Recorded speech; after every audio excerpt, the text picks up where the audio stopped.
I have been with my husband for 6 years, married for 4 years, and we have two kids, a 3-year-old girl, an almost 1-year-old girl. Everything in our relationship is perfect for us. He's the best husband and father to our kids that I could have asked for. I am absolutely in love with him, and his actions and words have always shown me that he feels the same way. There's no better feeling than going to sleep in his arms every night. Last weekend, my husband and I had some friends over and we were having a barbecue. We were all outside in the backyard surrounding my husband who was on the grill. As the food got closer to being ready to eat, we all started sitting at our backyard table. Once the food was all ready and at the table, my husband went inside to use the washroom and get another case of beer. I didn't realize that my best friend had followed him. When he was coming back out, my best friend hid behind the wall, separating our kitchen and living room, and surprised him by pulling him and forcing a kiss. My husband immediately pushed her back and yelled, "What the hell?" She immediately started crying and ran out of the house and left. My husband came back into the backyard and asked to speak to me privately and immediately told me what had just happened. I was shocked and told him that it would be okay and that we could talk after everyone else left. I managed to put on appearances for the next couple of hours, but I was mentally distraught. After everyone left, my husband sat me down and told me what happened and showed me the footage from our living room camera. It was exactly as my husband has described it. My best friend of 10 years, the person who I treated as my literal sister, forcibly kissed my husband. After the third date with my husband, she was the one I told that I was going to marry him. She knows how much I love him and how strong our relationship is, and still, she chose to try to come in the middle. For folks' sake, our 3-year-old calls her Aunty. My best friend tried showing up the next day just to talk, and my husband had to hold me back from beating the heck out of her, and he kicked her out and told her to not come back. It's been almost a week now, and I'm nowhere close to moving on. I don't blame my husband one bit. He's completely innocent in this, and if anything, he's the victim. I've been lying down on my husband's chest and just crying every day and night. I'm so angry and frustrated and don't know what to do. My husband has been amazing, and like always, he just gets it and understands how I'm feeling.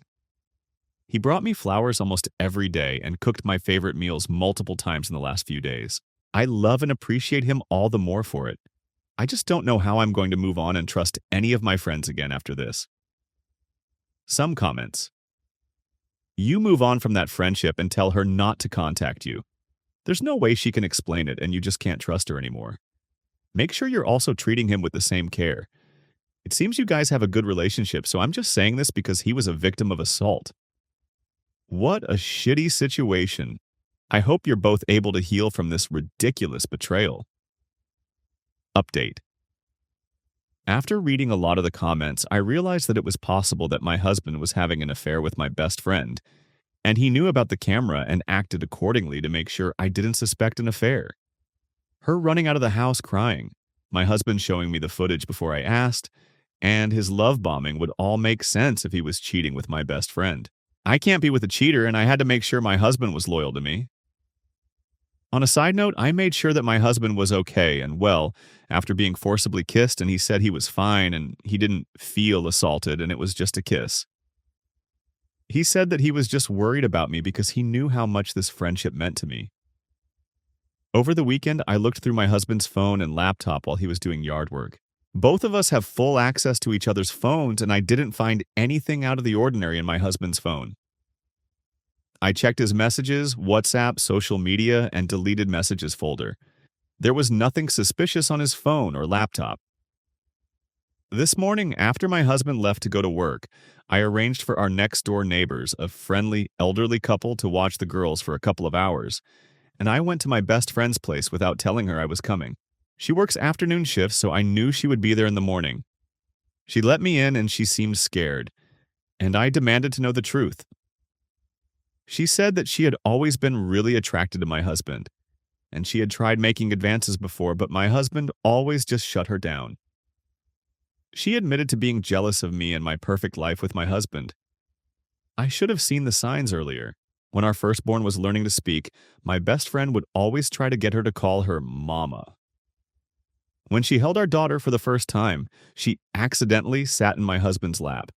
She has been trying to replace me for years and I never noticed, and my husband kept rejecting her advances because he only wanted me. She said that she had drank more than she should have at the barbecue, and she decided to try her luck when she saw my husband was going inside alone. I forced her to show her phone as well, and again, there was nothing implying an affair, and all the messages appeared to line up with my husband's phone, so I knew there was nothing deleted or manipulated. She apologized profusely and asked me to not end our friendship over this. I told her that she's nothing to me, and she could have been happy for me, and I treated her like a sister all these years just for her to try and steal my life. Now, I know for sure that my husband never cheated. The guilt for doubting him is eating me up. If I tell him that I snooped through his phone and laptop and met up with my ex-best friend to verify that he wasn't cheating, it's going to impact our marriage, and he'll be very disappointed in me for not trusting him. And if anything, he will lose his trust in me. If I don't tell him, the guilt is going to continue eating me up. I've never lied or kept secrets from him before, and I don't want to start now, but this is an impossible choice. He's only ever shown me how much he loves and cherishes me, and he doesn't deserve to be betrayed like this. I will update more when I tell him the truth. Update. I told my husband everything, that I looked through his phone and laptop, and that I confronted ex-best friend. I showed him both Reddit posts and told him that even the few comments that speculated that he was having an affair made me paranoid, and I acted on it. I apologized to him for doubting him and thanked him for always being an amazing husband and always turning down her advances and for spoiling me, especially when I was down. He said that he understands, and he said he should have told me earlier about her trying her luck earlier. I'm also starting therapy next week to figure out my paranoia and trust issues, process the end of my friendship, and in general try to get into a better mental space so I can be better as an individual, wife, and mother. Top comments. In defense of Reddit, in reality, 80% of the comments said that the husband was attacked and that she should support him. The ones that said about the affair were from the marriage sub, and even then they weren't much. Even she says it old him that even the few comments that speculated that he was having an affair made me paranoid, and I acted on it. So all of you who say Reddit is full of idiots who just want drama, review a story carefully before blaming others instead of some insecure original poster who only found validation for her intrusive thoughts. You too are being the same as somebody said, this poor dude can't win. He gets assaulted, then somehow he's the one who has to spend a week with her crying on him, cooking all her favorite meals, and getting her flowers to console her. Then his reward for that is to have his privacy violated because one person on Reddit said the word love bomb.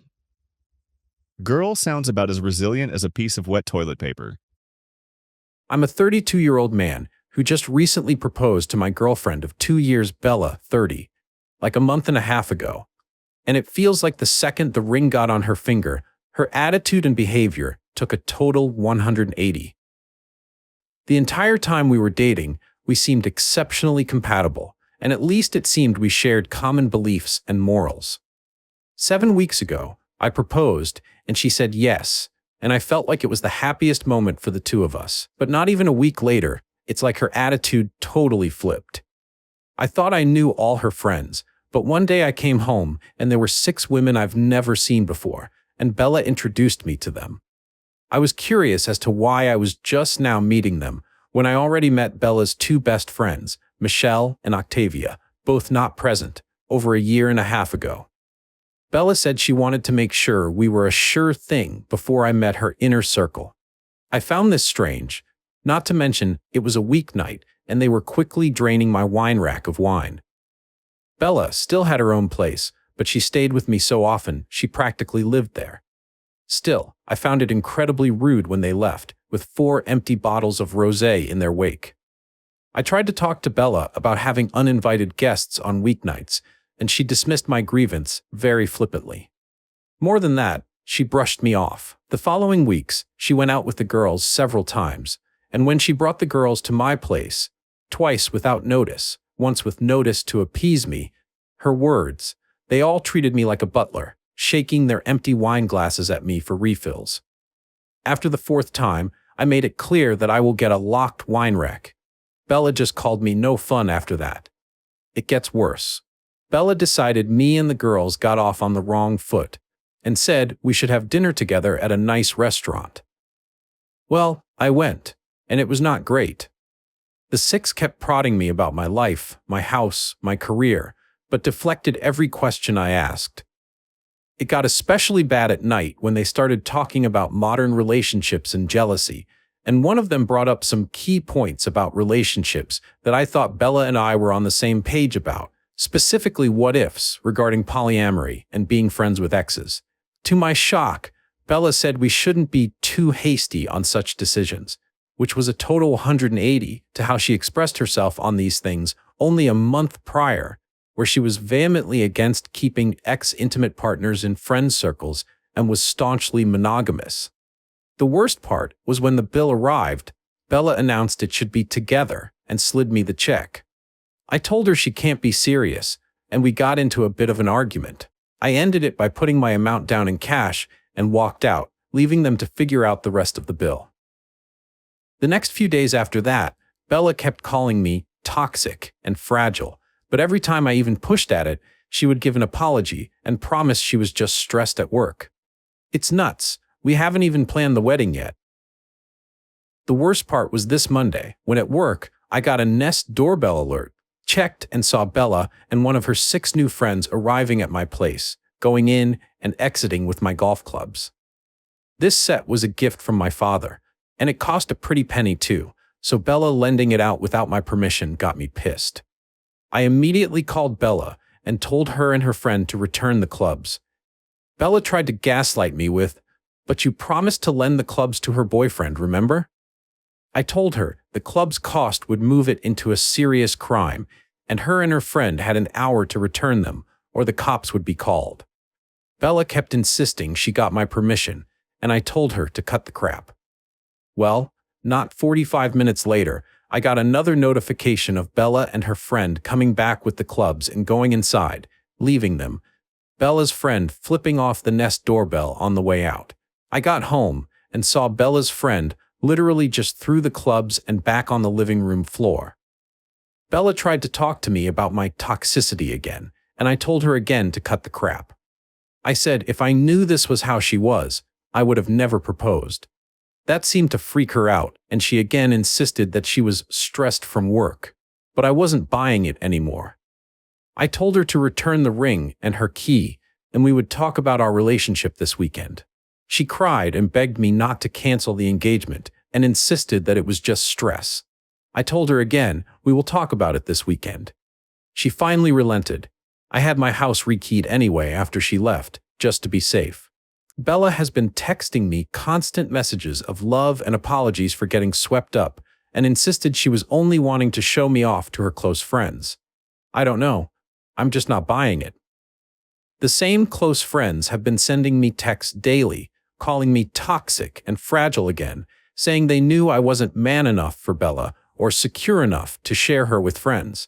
A few of my friends that knew Bella the entire 2 years we were dating were surprised and can't believe she turned hide this quick, and that there must be something missing or that I am leaving something out. They say I must have said something to trigger her friends to act like this, and I had to have been the asshole somewhere along the process. I don't know. It's a lot to take from all directions right now. Update. Bella's been gone now for an hour. Breakup is official. I have the ring back. I did talk to Michelle via Facebook, and Michelle said her and Octavia were cousins of Bella, and Michelle also said she knew the 6 and didn't care for them. Michelle didn't say much more than that. I did meet Bella's parents, and they both seemed to like me, and the topic of Michelle and Octavia never came up around them. None of our finances were intermingled yet, but it was planned for later this month, which won't happen. I invited 3 of our mutual friends, Casey, John, and Mike, to be here when Bella got here. Bella showed up and was surprised to see we had company. I said they were here for both of our sakes. Bella wanted to phone 3 of the 6 to come over to even things out, and I refused, and I used the club theft as a reason. Bella sat on the couch very dramatically and then asked if I really wanted to make this public. I outright asked why she changed so much after the engagement and why she hid the existence of the 6. Bella then went on again about how she insulates her inner circle until a partner is vetted. I met her parents. What's more inner circle than your parents? Bella tried to deflect, but I wouldn't have it. I pointed out how for the last month, her friends dropping by cost me nearly $500 in wine, which she, by the way, made no attempt to reimburse. I also pointed out her trying to make me pay an 8-person dinner bill without asking me first. She again said she wanted to show how great a guy I was and how she clearly misjudged me and was disappointed in my attitude. I then asked about the clubs. She tried gaslighting with, "You totally said it was okay, remember?" And I kept saying bullshit. Mike piped in. He knew the clubs were a gift from my dad, and I was highly protective of them. He too called dumb, and that's when Bella turned her attention to Mike and John, saying, "Isn't he getting forgetful lately? Don't you remember when he forgot that one date and neither was buying it?" I finally said that forget postponing the wedding or canceling the engagement. The entire relationship is going to end if she isn't going to be straight with me. Bella made a very long, exaggerated sigh. She took the ring off and dropped it on the coffee table. She got up to leave and said, "You're never going to find someone as good as me," and to send her stuff to her apartment. She left, and Casey, John, and Mike were totally stunned. All I could say was, "Believe me now?" We ordered pizza and are waiting for it to arrive now. I am still utterly shocked and confused by Bella's attitude. I'm sure the heartbreak will come next, but right now I'm just kind of numb.